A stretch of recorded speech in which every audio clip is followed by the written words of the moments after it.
Kiwakit kam kasing Meghalaya People United Front MPUF is Giant Hill District. Negas ngi hapo iya akmat o Presiden o Kebla. De idor kat ki ha o Deputy Commissioner ke is Giant Hill District. Na ibenta wo panbor. Wo kenre ya ki license yang kidukan dai tim ha ka district. Kam tam halat rambai. Tangwane dawom MUDC. De ikti ya ka dor kat ha o ADC. Kat kam watip kaseng kiwa bon hi kini gidukan dai tim to kiwam license he wadu ga wi ka license de bo ya san hado chipau tli gidukan kam tene liang presiden de kentu ya ki bor ka district o chimkhia ye ni kam nei bah im kam kini gidukan kta iya ka yarong paisa ka sarkar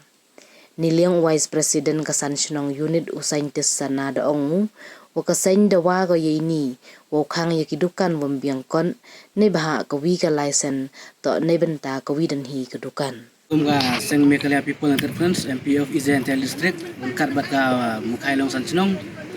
kat bat Vice President yongi pakasla niwan ban ujor matas ngi hakmat yongu ADC temun ini kendo UDC andre nama UDC do meeting tengi bangsi ban ai jitono au ADC niwan kawe ba bandawa namar hangne po izent yongi pun bahagi ni ki tir kontar ki betok tim kidon license kawe license kidon kam ka kontar kumlai sautuli ka kawe ka license tengi liang aseng ngi so ban pau ba long ka jingdo nong ba ya district kamtam jingmi revenue hangne tengi ban tas ngi ban pan ban ong yudu tha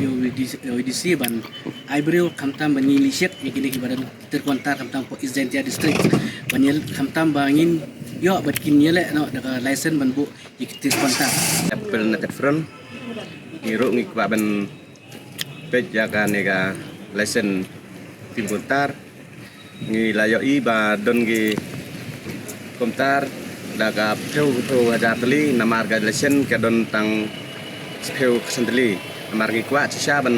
don ka ve ga kontar ga ve ga license ang tay nga